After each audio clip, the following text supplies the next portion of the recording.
Dan dia merasakan yang wajah dia tu dah drop kan. Jadi dia akan terfikir macam mana cara dia untuk menaikkan wajah tu balik.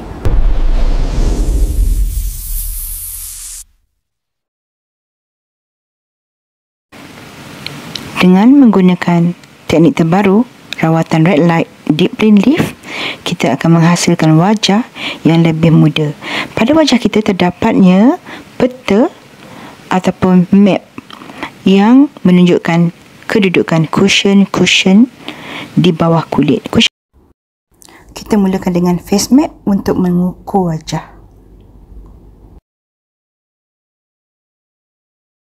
Cahaya red light amat lembut dan masuk ke dalam kulit, membetulkan sistem cushion kulit, dan dia sangat berbaloi dengan result yang kita dapat.